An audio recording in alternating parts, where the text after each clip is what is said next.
안녕하세요. 이번에는 베드로전서에 대해 살펴보겠습니다.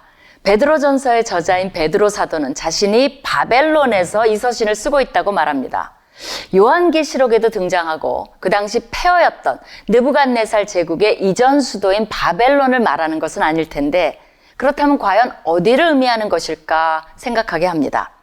신약의 다른 곳에서 골로새서와 빌레몬서에서 마가가 로마에 있었다는 힌트를 얻을 수 있는데, 베드로가 마가와 함께 있었다고 말하므로 당시 기독교인들에게 바벨론은 로마를 가리키는 암호 같은 이름이었다고 유추하는 것이 가장 타당합니다.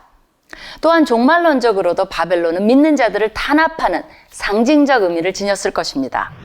서신의 수신자들은 현대로 말하자면 터키에 속한 타우루스산 북쪽 5지역에 흩어져 있는 교회들입니다. 흩어진이라는 헬라어 단어에서 디아스포라라는 말이 나왔으며, 당시에는 예루살렘 밖에 사는 유대인들을 디아스포라라고 불렀습니다. 그러나 이 단어는 베드로 서신에서 천국을 떠나 사는 모든 믿는 자들을 은유적으로 일컫는 말로 사용되기도 합니다. 서신의 내용에 따르면 이들은 박해를 받고 있었으며 네로 황제 때로 보는 것이 가장 타당합니다. 단지 바울의 순교를 언급하지 않은 것으로 보아 네로 박해 바로 전인 주후 64년, 65년 전에 쓰였다고 볼 수 있습니다. 당시 이들은 하나님의 존재를 알지 못하고 무시당하는 문화 속에서 살고 있었습니다. 그 속에서 어려움과 박해를 당하면서도 하나님을 믿으며 산다는 것이 어떤 것인지를 보여주며 그렇게 살아가도록 돕기 위해 서신을 쓴 것입니다. 베드로 사도의 따뜻한 격려와 실질적인 가르침은 세속적인 문화적 갈등 속에서 살고 있는 현대의 모든 믿는 자들에게도 깊은 통찰력을 줍니다.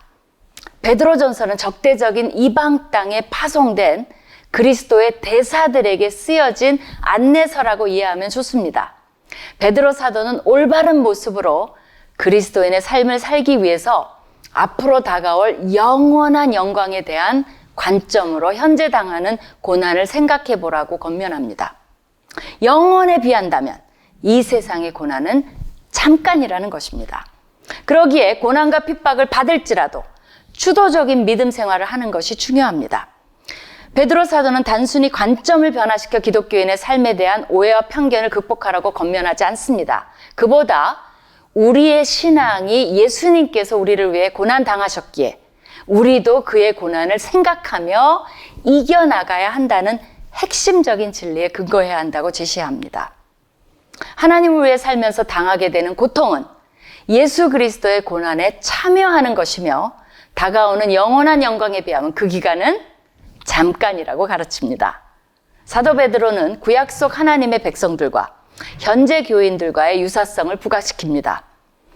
이스라엘과 같이 교회도 하나님의 새로운 백성으로 거룩이 요구된다고 주장합니다. 교회가 핍박과 고난을 받는 것은 악한 세상에서 거룩하게 살고자 하기 때문이라는 것입니다. 다르게 표현하자면 고난은 신앙생활을 해나가는 여정의 일부라는 것입니다. 베드로전서의 수신자들이 경험했던 삶은 구약과 신약을 성경으로 여기며 살아가는 현재 기독교인들의 상황과 유사하다고 할 수 있습니다.